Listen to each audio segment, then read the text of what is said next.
Good morning, everyone. I'm Kristi Noem. I'm the Secretary of the Department of Homeland Security, and we just recently, in the last couple of days, have had one of our own that has been attacked and has been harmed dangerously by violent criminals that have been run loose here in New York City, but also in this country, as a result of sanctuary city policies and the policies of the Biden administration.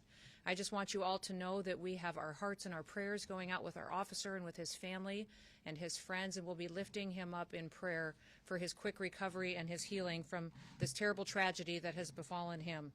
Listen, our officer was off duty on Saturday evening when him and his friend were attacked.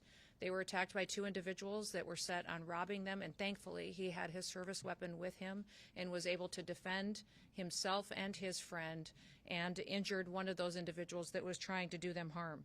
His quick action speaks to his tenacity and his excellence in training and skill, and because of that, one of the perpetrators was wounded in this interaction and was incarcerated when he came in to get medical treatment. One of the suspected attackers, the one that was injured, his name is Miguel Francisco Mora Nunez, a Dominican national that was entering into this country illegally back in 2023.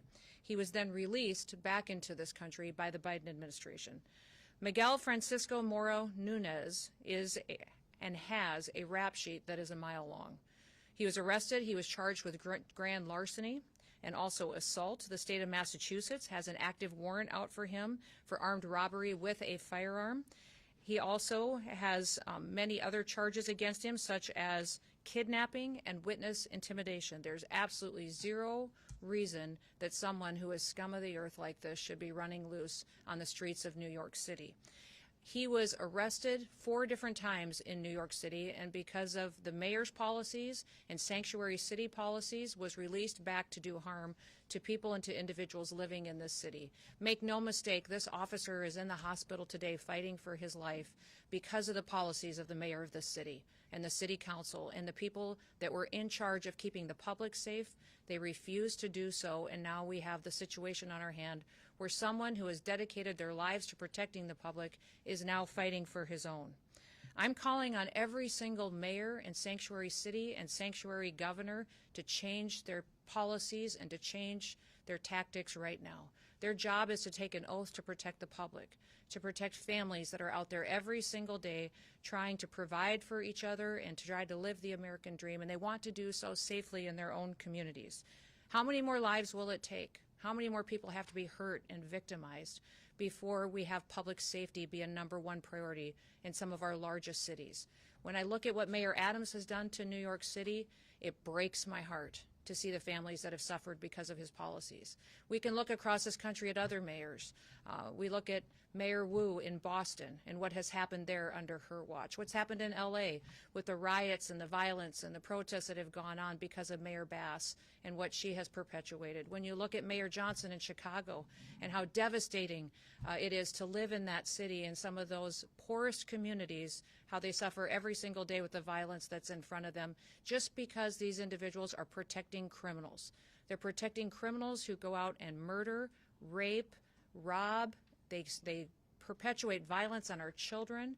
They traffic them and drugs and damage this country every single day under the protection of sanctuary city and governors who put in place these policies that allow them to perpetuate these crimes with no consequences. What I would say is today, my hope is that this would wake up these individuals, and they would recognize that they can't keep letting these dangerous criminals go free. They can't continue to let these individuals be brought in for crimes they're committing against the public and then releasing them right back onto the streets with no consequences whatsoever. Fortunately for us today, our officer survived. He survived. He's going through a very difficult time, and I would ask that you respect him and his family and his friend who was with him and what they have gone through.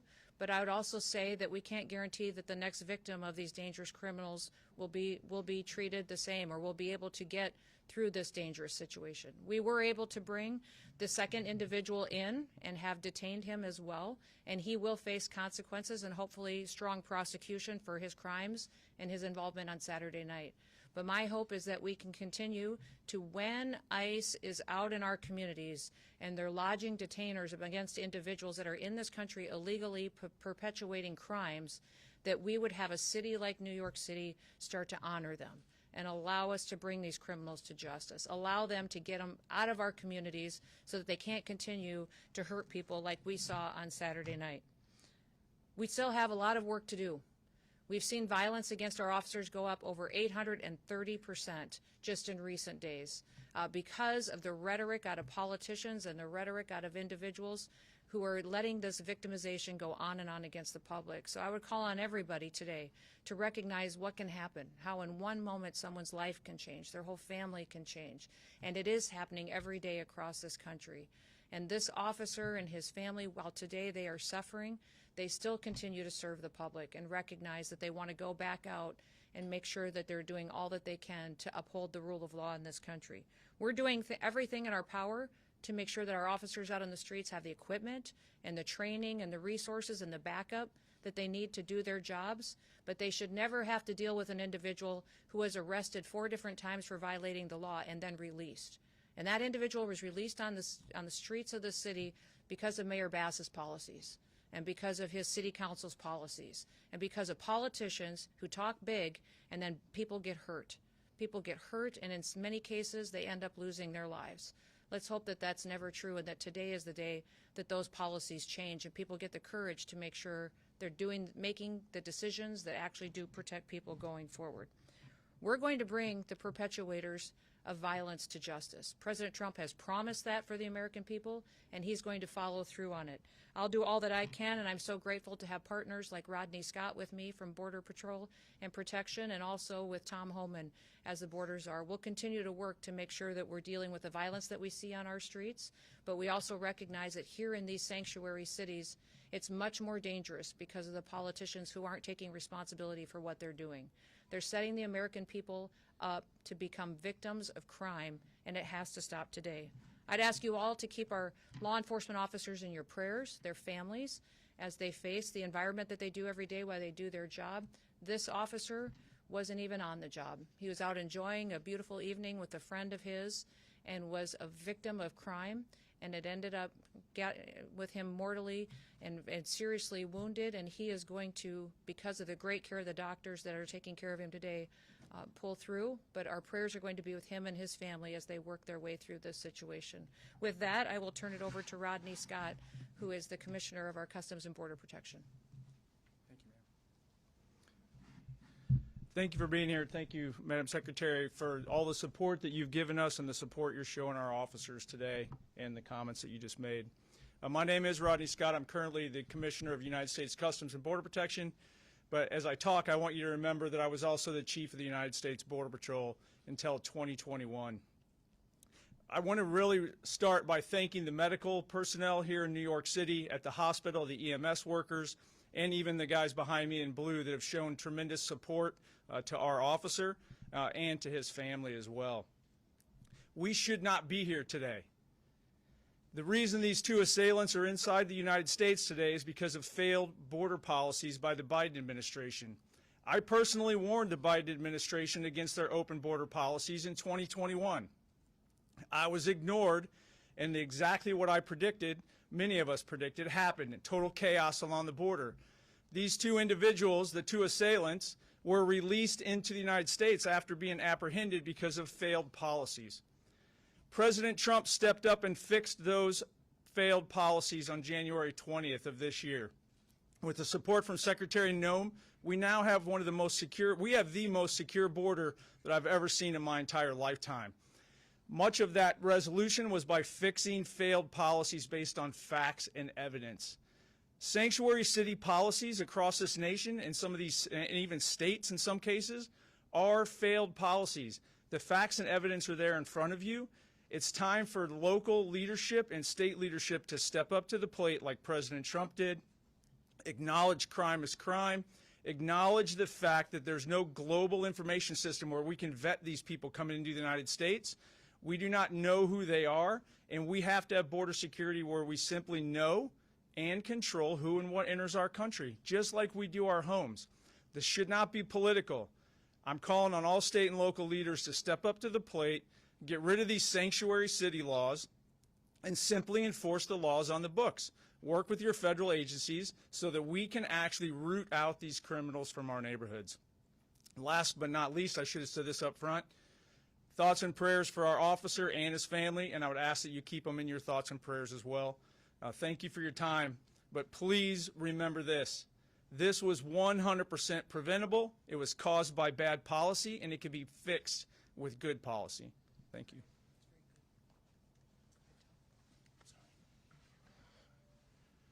I visited the officer last night. Of course, he was heavily sedated, so I didn't have words with him, but I did talk to his family. They're devastated. It's just a shock to the soul when you walk in and see that young man laying there. Secretary said it, Rodney said it, sanctuary cities are sanctuaries for criminals. Hard stop. I've been doing this since 1984. I've never seen a situation where I see it today. New York City, how many times do you want to see NYPD attacked by illegal alien criminals in this city? Now a federal officer. How many citizens of this city have been attacked by illegal aliens in this city? You see the polls. Everybody agrees we should be arresting public safety threat illegal aliens, but you got a city council here that locked us out of Rikers Island. Are you kidding me? So an illegal alien in Rikers Island we can't talk to, we don't have access to. That makes the city unsafe. Every sanctuary city is unsafe. I'll say it again, sanctuary cities are sanctuaries for criminals. And I'm going to work very hard with Secretary Noem to keep President Trump's promise and his commitment several weeks ago that sanctuary cities are now our priority. We're going to flood the zone. You don't want to let us into jail to arrest a bad guy in the safety and security of a jail. You want to release him into the street, which makes it unsafe for the community, makes it unsafe for the officer, makes it unsafe for the alien. Anything can happen on a street arrest. So what we're going to do, we're going to have more agents in New York City to look for that bad guy. So sanctuary cities get exactly what they don't want, more agents in the community and more agents in the work site. If we can't arrest a bad guy in the safety and security of the county jail, then we'll arrest him in the community, and we'll arrest him in the jail. And when we arrest him in the community, if he's with others that are in the country illegally, they're coming too. Sanctuary cities are sanctuaries for criminals. President Trump is not going to tolerate it. And I'll work every day with Secretary Noem to make sure we get as many bad guys, illegal aliens out of this country that we can. And I want to say one more thing. I'm sick and tired of reading in the media every day how ICE is not doing what the Trump administration has promised, that we're not arresting criminals, that most of the people we're arresting are not criminals. I look at the numbers every day. The numbers I looked at the other day, 130,000 arrests and 90,000 criminals. Do the math, that's 70%. And who are the others? Others are those who have final orders, who had due process at great taxpayer expense. A federal judge ordered them removed, so ICE's job is to remove them. Who are the rest of the people? National security threats. Under Secretary Noem's leadership, they've arrested several hundred Iranian nationals. National security threats. They may not have a criminal conviction, but they need to be detained. They need to be arrested and taken off the streets of this country. Then I read another story about how most people in ICE detention aren't criminals. Now the story is, how bad would criminals have to be? I saw a story the other day. Only 1% of the illegal aliens removed were murderers. Are you kidding me? Being in the country illegally is not illegal anymore? You got to commit a murder to be deported? If you look at ICE detention, I'll say it again. Look at detention. Who's in detention? I looked at the numbers this morning. A majority are criminals, have criminal history. Who are the rest? Final order cases, who are judge ordered removed. The others are expedited removal. By federal statute, demands they be detained. So for the media out there, let's try telling the truth about the men and women of ICE and the men and women of the Border Patrol. I wore that uniform. I was an ICE agent. These are the finest men and women in this country that put their lives on the line every day for this country. I buried Border Patrol agents. I buried ICE agents.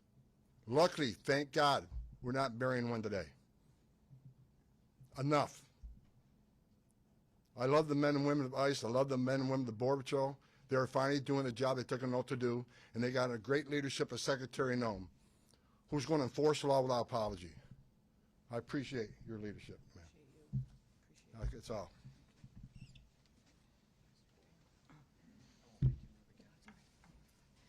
Good morning. Diane Sabatino, Acting Executive Assistant Commissioner, Office of Field Operations. First, I certainly want to express my heartfelt thanks to Secretary Noem, Commissioner Scott, and Border Czar Homan for the incredible support they've demonstrated for the New York Field Office, Office of Field Operations the last couple of days.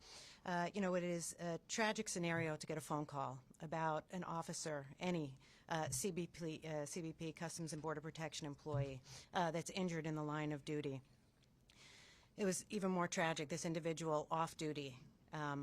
You know, they picked the wrong guy in this particular case, two assailants, you know, just a crime of opportunity. Unfortunately, and I apologize, I'm a bit overwhelmed. I saw the officer this morning, and having met him before and seeing how challenged our officers are in taking care of each other during this hard time.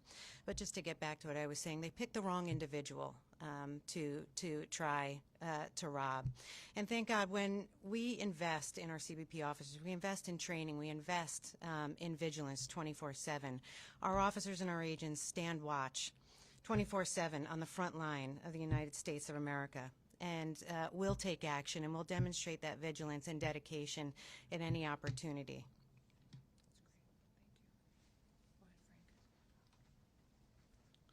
Morning, everyone. My name is Frank Russo. I'm the Director of Field Operations for U.S. Customs and Border Protection in the New York Field Office.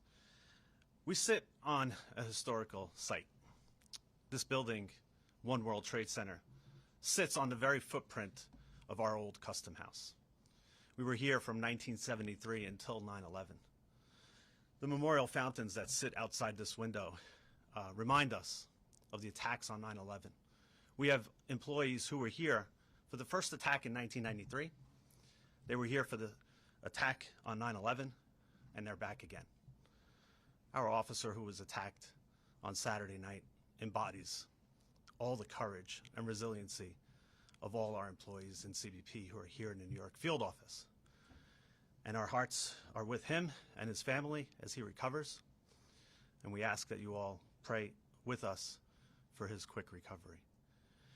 These acts, as the Secretary, Commissioner, Assistant Commissioner, Mr. Homan mentioned, should not have happened. And we need your help to make sure that they don't happen again. We thank you all for being here. I want to thank the Secretary, Border Czar Homan, Commissioner Scott, Assistant Commissioner Sabatino, and our partners at HSI and ERO for supporting us during these difficult times. Thank you, everyone. Again, we want to continue to lift up this family and our officer in our prayers. We're thinking of him, and had the opportunity to visit with them this morning. They're doing well, but they do appreciate the outreach that they've had from the city, from all of the different agencies, the nonprofits that have reached out and have been willing to help them and walk alongside of them. But they also recognize, when I asked them if there was anything that they needed, they said, go after these criminals. One of the things he would have appreciated the most is if you doubled down on these bad guys that perpetuate crimes like these and even use these mopeds to commit their crimes and are well known for using them throughout the city to go out and to rob poor innocent people who are out enjoying an evening on the town with their family members. So we will continue to take that encouragement to go after criminals in this country, and especially those who have perpetuated acts like this that shouldn't be here and should never have been here. I want to remind you that this individual had been arrested 4 different times before this act happened on Saturday night. Arrested and released again and again and again. And what did we think was going to happen from policies like that? When you take a dangerous individual and you allow them to never face any consequences for the acts that they're perpetuating against the public, and then you end up in a situation that could have been prevented. So we're lifting that family up in prayer. We're going to walk alongside them, but also we're going to double down and make sure that these criminal, illegal aliens are not only off our streets, but they're out of our country. And that once again, America can be a country where the rule of law matters, where the laws apply to everyone equally, and never once is an illegal alien put above an American citizen or their safety and their opportunity to have the American dream. So with that, we'll open it up to any questions that you may have. Yes, sir.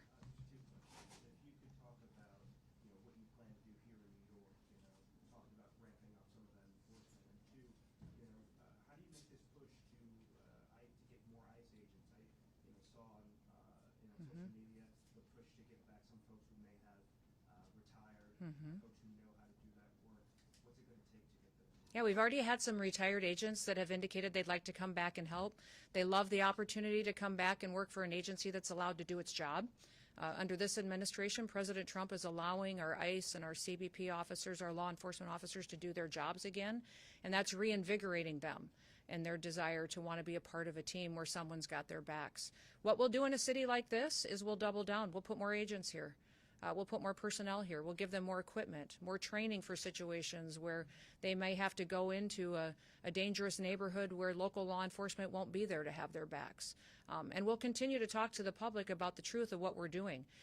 The media has lied over and over and over again about what President Trump has given us as direction to do in this country when it comes to criminal illegal aliens. We have prioritized them. They are our targets. We're going to go after those individuals that are perpetuating crimes in our country and remove them and get them out and have them face consequences for what they're doing. So what you will see when you have a mayor like this, a city council like this, that's allowing their people to be victimized, is that we will follow through on our promises. We'll put more people here, more agents, more resources, and we'll have more federal agencies deployed in task force model so that they can go out and do their operations and do them safely. Yes, sir. Secretary, on targeting violent people, Mr. Homeland just said we're going to flood the community, and if there are people in the country illegally not accused of crimes, we'll pick them up too. We've seen outside immigration court here in New York City, people still with pending green card claims, pending asylum claims are grabbed right outside of court. So my question is this: I understand you say you're targeting mostly violent people. Are you not undercutting your own argument when you arrest those other? Absolutely not. What we're doing is we're targeting those individuals that are perpetuators of crimes in this country, those who have final removal orders, those who have undergone due process and are needing to be removed from this country. We will do that. The biggest problem we have here in this city is that they don't honor our detainers, is that they're releasing people out of the court system, out of jails, and we have detainers against them, and local law enforcement isn't cooperating with us to honor those so that we can get these individuals off the streets. So we're going to continue to do that work every day, but it would be much safer for law enforcement, much safer for the public, if we could do it in partnership with local law enforcement. And we do that across the country. In so many states, we have agreements with city police, with sheriffs, with local law enforcement who partner with us to make sure our officers can be safe while they do this work, and we can clean up communities that are victims of crime. Unfortunately, here in New York City, it's a different situation, because here people play politics and then you have innocent people get hurt, and that shouldn't happen anymore. Just to be clear, Yes, there ma'am. wouldn't be so many of those arrests Yes, of people ma'am. not accused of criminals if law enforcement, not accused of crimes, local law enforcement cooperate. That's what you're saying? It depends on if you're talking about those who have charges against them, those who have pending charges, those who have final removal orders. Those all continue to be our focus as well. Go ahead. Yes. Yesterday we learned the suspect, Miguel Francisco Mora Nunez, was once deported and then re-entered the country illegally through the Arizona border sector. Can you explain how and why that was able to happen? Well, if you look at what happened during the Biden administration, which is when he entered this country, was that basically anyone who crossed the border was granted an asylum and given a notice to appear in court, and he never did. Never showed up, of course, which was happened with millions of individuals who came into our country. And that's the task that we now have under the Trump administration, is cleaning up the ramifications of that invasion of our country. Remember, people came to this country through an open border and those policies that were terrorists, suspected terrorists, people who were violent criminals from across the world, individuals who were emptied out of prisons and mental institutions, and they came to this country, and Joe Biden and his administration just opened the door and let them flood in.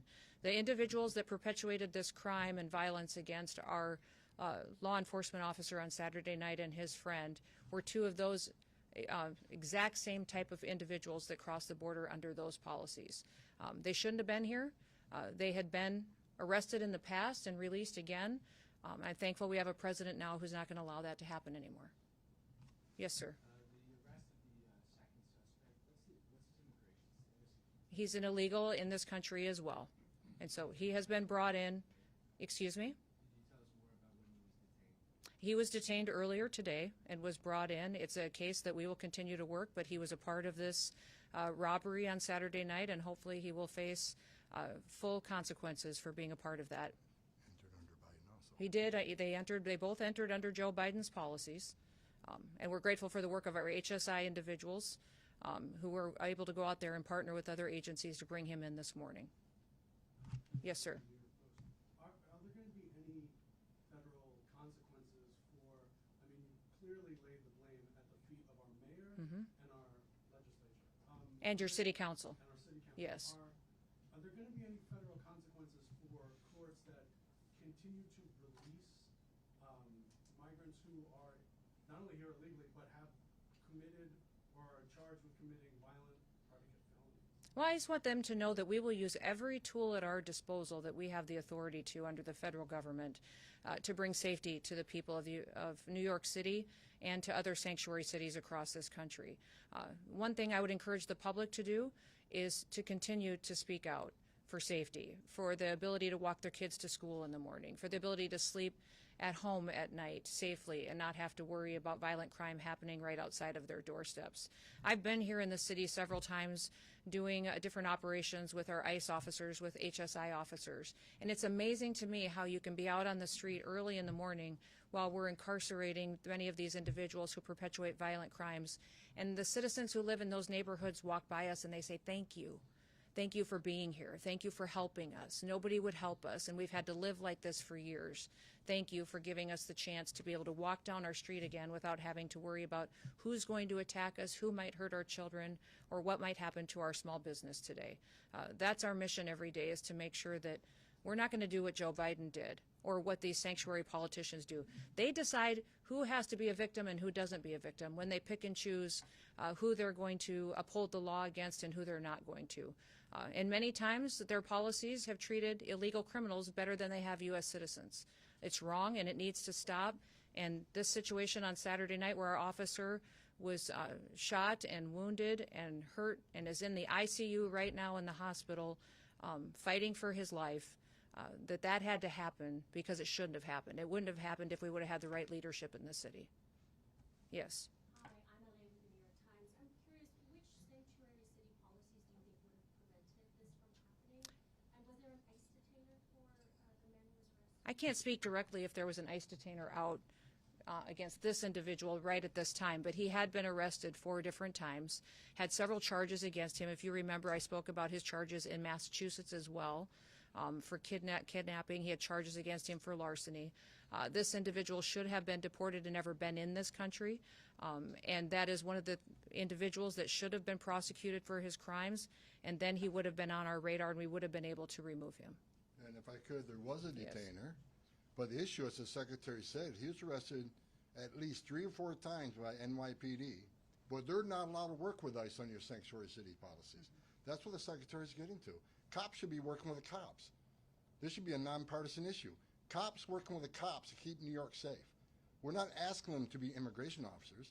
We're asking them to help us remove public safety threat illegal aliens from this country, but NYPD is not allowed to do that, and that's exactly what happened in this case. Have you spoken with Mayor Adams about this, and what was his response? We have spoken with him about the policies before and asked him to change those policies. There's times that the NYPD, and I believe that's still in place, that if one of our officers is in jeopardy, they're still backing us up on that, but not doing operations with us, which does happen in many other cities and other jurisdictions. We wish we had that kind of partnership with Mayor Adams, and I know you guys have got a leadership election in this country or in this city that's going to be happening soon. Boy, start looking at the candidates today and see which one is going to start making this city safer, because you've got a mayor today that could have done better, and maybe he'd have more support today if he'd have put his people first. If you look at Commander Shell of NYPD did an op-ed last night that I read, and I saw him on doing an interview this morning. He's got 4 decades NYPD. Even he spoke up, said this should never have happened. NYPD should be working with ICE on criminal aliens. Do either of you endorse any of the candidates for mayor? No, that's not what we're here today about. We're here today to focus on our officer, his family, and to make sure that everybody understands that this didn't have to happen and that we want more cooperation out of local law enforcement so that we can get dangerous, criminal, illegal aliens off of our streets. Who's talking? Yes, sir. I see Mr. Clayton here. You intended to take this case federal. Jay, would you like to start? Let me say 2 things. I want to say two things. First, for the last 36 hours, I've watched the people who work under all of you work tirelessly to bring this case. We are expecting to bring federal charges. The second thing that I want to say is the commitment of the federal government, the U.S. Attorney's Office, all of our partners, to end gun violence in New York is as strong as it ever has been, and we are going to do that. I'll take one more question. Look at that. All right, we won't. Thank you all. And please keep our officer and his family in your prayers. Have a good day.